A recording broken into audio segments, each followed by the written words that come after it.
Assalamualaikum warahmatullahi wabarakatuh.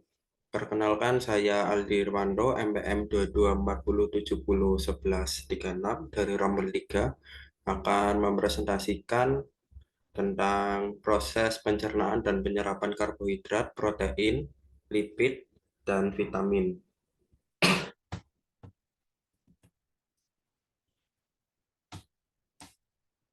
Yang pertama, penyerapan karbohidrat. Pencernaan karbohidrat secara mekanis dan kimiawi dimulai di mulut. Kelenjar ludah di rongga mulut mengeluarkan air liur yang melapisi partikel makanan. Air liur mengandung enzim amilase. Enzim ini memutus ikatan antara unit gula monomer disakarida, oligosakarida, dan pati. Amilase pemecah amilosa dan amilopeptin menjadi rantai glukosa yang lebih kecil, yang disebut diskrit dan maltosa. Peningkatan konsentrasi maltosa di mulut dihasilkan dari pemecahan pati secara mekanis dan kimiawi dalam biji-bijian ini yang meningkatkan rasa manis. Hanya sekitar 5% pati yang terurai di mulut. Ketika karbohidrat mencapai lambung, tidak terjadi pemecahan kimia lebih lanjut karena enzim amilase tidak berfungsi dalam kondisi asam lambung. Namun, kerusakan mekanis masih berlangsung karena kontraksi peristaltik yang kuat di lambung mencampur karbohidrat ke dalam campuran semen yang lebih seragam. Semen merupakan secara bertahap dikeluarkan ke bagian atas usus kecil. Setelah semen masuk ke usus kecil, pankreas melepaskan cairan pankreas melalui saluran. Jus pankreas ini mengandung enzim amilase pankreas yang memulai lagi pemecahan diskrit menjadi rantai karbohidrat yang semakin pendek. Selain itu, enzim diskrit disekresikan oleh sel-sel khusus yang melapisi fili. Enzim ini yang secara aktif dikenal sebagai disakaridase dan sukrase, maltase, dan laktase. Sukrase memecah sukrosa menjadi molekul glukosa dan fruktosa. Maltase memutus ikatan antara dua unit glukosa maltosa, dan laktosa memutuskan ikatan antara galaktosa dan glukosa. Setelah karbohidrat dipecah secara kimia menjadi unit gula tunggal, karbohidrat kemudian diangkut ke dalam sel usus. Sel-sel usus kecil memiliki membran yang mengandung banyak protein transport untuk membawa monosakarida dan nutrisi lainnya ke dalam darah yang didistribusikan ke saluran tubuh.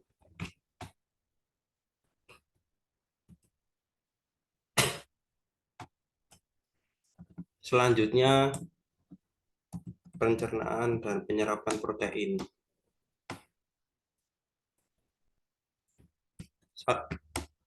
Saluran pencernaan terdiri dari mulut, eksofagus, lambung, usus kecil, usus besar, sekum, dan rektum.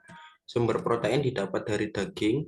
Jika daging diperbesar, bagian daging terdiri dari protein. Protein terdiri dari asam amino. Pada dasarnya, rantai asam amino protein memiliki terminal amino atau gugus amina dan terminal karboksil, di mana gugus karboksil berada.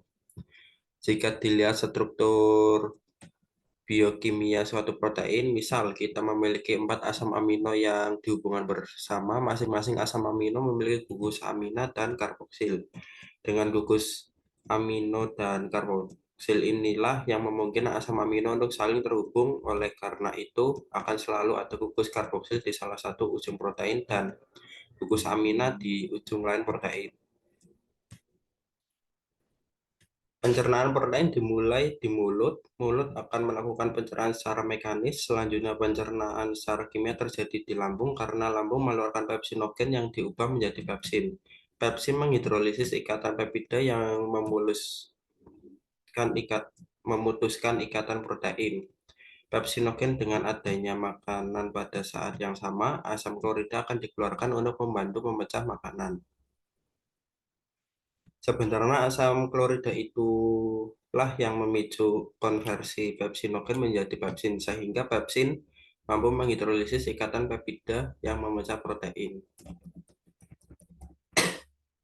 Enzim yang disekresikan oleh pankreas adalah simotrypsinogen, trypsinogen, dan prokarboksipeptidase. Enzim tersebut adalah simogen. Simogen adalah prekursor bentuk enzim yang aktif. Prekursor enzim ini perlu diaktifkan oleh enzim khusus yang terdapat pada permukaan sel usus. Enzim ini dapat disebut enterokinase. Jadi interleukinase akan mengubah trypsinogen menjadi tripsin. Tripsin adalah bentuk aktif dan merupakan enzim yang menghidrolisis ikatan peptida sehingga akan memecah asam amino yang berikatan. Ada 3 alasan mengapa. Yang pertama adalah kehadiran tripsin akan secara otomatis merangsang konversi lebih banyak tripsin untuk membuat lebih banyak tripsin selama pemecahan protein. Alasan kedua mengapa tripsin adalah masalah besar, bahwa tripsin sebenarnya akan membantu mengubah simotrypsinogen menjadi bentuk aktif. Simotripsin, kemotripsin sama seperti tripsin menghidrolisis ikatan peptida. Jika akan memecah ikatan. Alasan ketiga mengapa tripsin penting adalah karena merangsang konversi prokarboksipeptidase menjadi karboksipeptidase yang merupakan bentuk aktif, sehingga tripsin meningkatkan atau merangsang pencernaan protein di usus halus. Karboksipeptidase adalah enzim yang menghidrolisis ikatan peptida dari ujung karboksiprotein. Polipeptida besar bertemu dengan semua enzim ini, termasuk karboksipeptidase. Polipeptida besar ini akan dicerna lebih dahulu, sedangkan polipeptida kecil serta dipeptida dan tripeptida perlu dipecah lebih lanjut agar tubuh dapat menyerapnya. Bagian terakhir dari pencernaan protein terjadi di permukaan sel-sel usus karena disinilah enzim Bruce border berperan. Sel usus memiliki enzim khusus yang disebut enzim Bruce border. Terdapat banyak jenis enzim Bruce border, tetapi kita akan fokus pada enzim yang secara spesifik menghidrolisis ikatan peptida. Enzim ini adalah peptidase yang menghidrolisis peptida, yaitu 2 asam amino yang dihubungkan bersama. Selain dipeptida, enzim Bruce border utama lainnya untuk pencernaan protein adalah aminopeptidase. Enzim ini menghidrolisis ikatan peptida dari terminal aminoprotein. Jadi disinilah gugus amino berada dan polipeptida kecil akan dicerna lebih lanjut menjadi tripeptida, dipeptida, dan asam amino. Tubuh kemudian menyerap asam amino peptida kecil seperti tripeptida dapat diserap melalui kotransfer dengan hidrogen. Begitu berada di dalam sel, tripeptida dapat dihidrolisis oleh peptidase intraseluler menjadi asam amino. Setelah berada dalam bentuk asam amino, mereka dapat didifusi ke dalam aliran darah dan dibawa ke hati. Dipeptida juga dapat mengikuti metode penyerapan yang sama, yaitu memasukkan sel melalui saluran kotransfer hidrogen.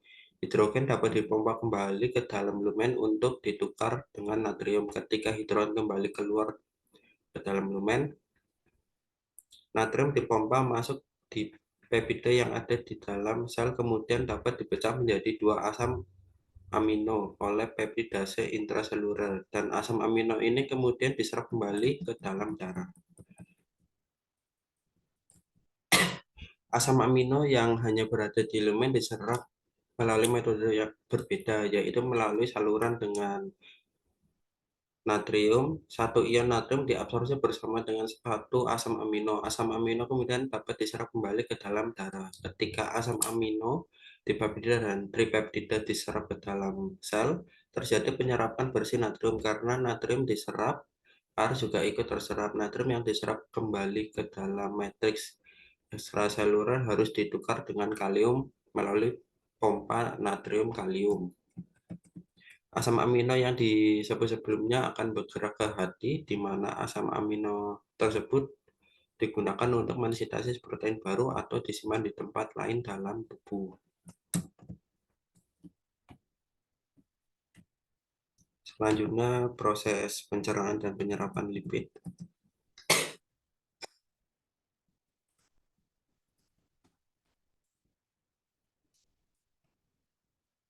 Lemak merupakan komponen penting dari makanan. Lemak bersifat protektif dan juga berkontribusi terhadap penyakit jantung pada jenis lemak dalam bentuk lengkapnya.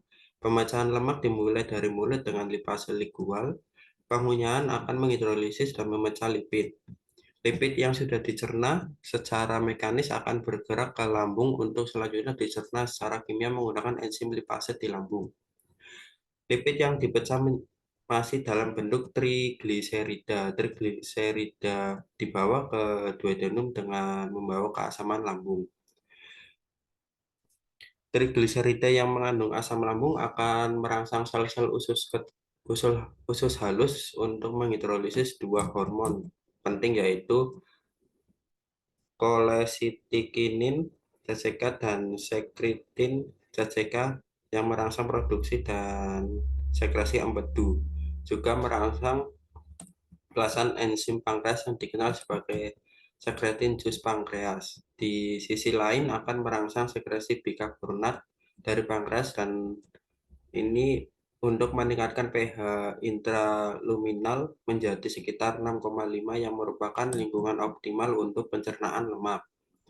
Garam empedu membentuk emulsi lipid pada dasarnya melapisi dan ini memungkinkan pencernaan oleh lipase pankreas. Lipase pankreas akan membantu memecah trigliserida lebih lanjut menjadi asam lemak dan monogliserida dan membantu membentuk apa yang kita kenal dengan misel. Misel pada dasarnya adalah sebuah bola yang terdiri dari hasil pemecahan lemak. Bahan penyusun misel lemak terdiri dari garam empedu, asam lemak, monogliserida, kolesterol, dan semua ini juga dikodekan dengan fosfolipid.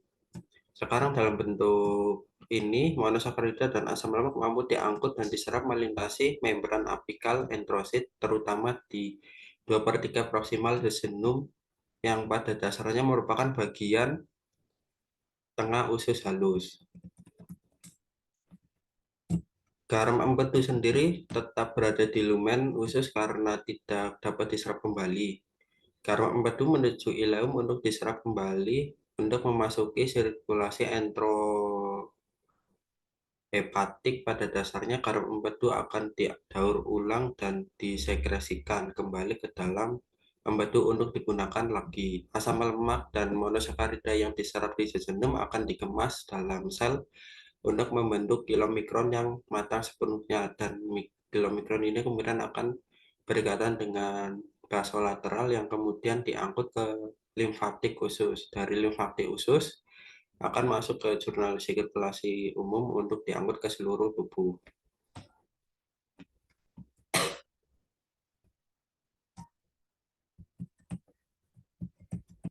Selanjutnya pencernaan dan penyerapan vitamin D.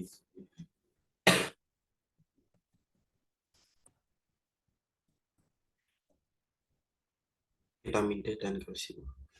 Vitamin D biasanya diserap dari makanan atau diproduksi di kulit dalam bentuk koleklavisiferol atau vitamin D3. Sekarang bentuk vitamin D ini bukanlah bentuk aktif yang kita perlukan untuk menyerap kalsium secara memadai. Jadi apa yang perlu dilakukan dengan baik ketika Anda pertama kali menyerap kolekalsiferol perlu melalui beberapa proses. Langkah-langkah untuk diolah menjadi bentuk aktif yang dilakukan adalah koleklasiferol berpindah ke hati dan disambut klasifikasi Do. Klasifikasi Do kemudian akan berjalan ke ginjal untuk diolah menjadi klasitriol atau bentuk aktif. Bahwa agar seorang dapat memproduksi klasitriol dalam jumlah yang cukup sebenarnya membutuhkan hati dan ginjal yang sehat. Proses dasar penyerapan kalsium berjalan. Kalsium dibawa ke sel usus melalui transporter kalsium. Setelah masuk ke dalam sitosol, kalsium mengikat protein yang dikenal sebagai kalbidin. Hal ini memungkinkan kalsium diangkut ke sisi berlawanan dari sel usus sehingga dapat dipompa keluar dari sel dan masuk ke aliran darah melalui pompa kalsium yang bergantung pada ATP. Kalsitriol, bentuk aktif dari vitamin D, sangat penting dalam proses ini. Kalsitriol akan berikatan dengan reseptor vitamin D, reseptor kalsitriol yang ada di sel usus. Reseptor ini adalah faktor transkripsi yang akan berikatan dengan reseptor retinoid X, dan ketika kalsitriol berikatan dengan reseptor vitamin D, kompleks ini akan masuk ke dalam nukleus sel, di mana nukleus kompleks ini akan mengaktifkan program genetik yang meningkatkan ekspresi transport kalsium, kalbidin, dan pompa kalsium yang bergantung pada ATP. Program genetik yang diaktifkan oleh kalsitriol akan meningkatkan satu ekspresi transport kalsium, memungkinkan lebih banyak kalsium diserap ke dalam sel. Ekspresi kalbidin meningkatkan jumlah kalbidin di dalam sitosol untuk meningkatkan lebih banyak kalsium. Aktivitas pompa kalsium yang bergantung pada ATP memompa lebih banyak kalsium dari sel usus ke dalam aliran darah. Semua proses ini secara keseluruhan meningkatkan serapan kalsium dari usus ke dalam aliran darah. Menurut National Institute of Health, tunjangan makanan yang direkomendasikan untuk vitamin D bervariasi pada beberapa usia. Pada awal kehidupan, tunjangan makanan yang direkomendasikan untuk vitamin D adalah sekitar 400 sampai 600 unit internasional per hari. Nilai ini akan meningkat seiring bertambahnya usia dan berdasarkan kebutuhan individu.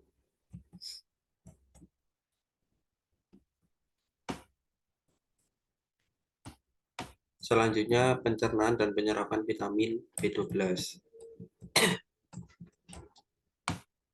Vitamin B12 didapat berasal dari makanan hewani. Penyerapan dimulai dari mulut dengan dibantu kelenjar saliva yang dikenal sebagai hidrokorin atau transkobalamin 1. Vitamin B12 kemudian menuju lambung, kemudian dibantu pepsinogen yang diubah menjadi pepsin dengan adanya asam klorida yang dihasilkan oleh sekresi sel varial lambung. Asam klorida bersama dengan pepsin membantu pencernaan vitamin B12. Vitamin B12 bebas ini memiliki afinitas tinggi untuk meningkatkan R di dalam lambung, sehingga mereka berikatan membentuk kompleks pengikat R vitamin B12. Kemudian menuju usus halus bagian duodenum. Di bagian duodenum ini, pankreas akan membantu mengeluarkan enzim amilase dan protease yang akan memecah protein. Enzim protease akan memecah pengikat R yang akan membebaskan vitamin B12 di usus halus. Vitamin B12 yang dibebaskan mempunyai afinitas tinggi terhadap faktor intrinsik sehingga membentuk kompleks faktor intrinsik vitamin B12 kompleks, kemudian berjalan mencapai ileum. Di ileum terdapat reseptor untuk faktor intrinsik yaitu sel ilal dan di sisi basal. Sel ini memungkinkan untuk bekerja ketika faktor intrinsik yang membawa vitamin B12 datang. Ia akan berikatan dengan reseptor faktor intrinsik dan kemudian semua ini akan menjadi endos. Ketika vitamin B12 diserap, maka akan dilepaskan ke dalam plasma, dan di dalam plasma vitamin B12 akan berikatan dengan protein plasma yang disebut transkobalamin 2. Transkobalamin 2 berfungsi dalam mengantar vitamin B12 ke jaringan tubuh. Sekian, terima kasih dari presentasi saya. Wassalamualaikum warahmatullahi wabarakatuh.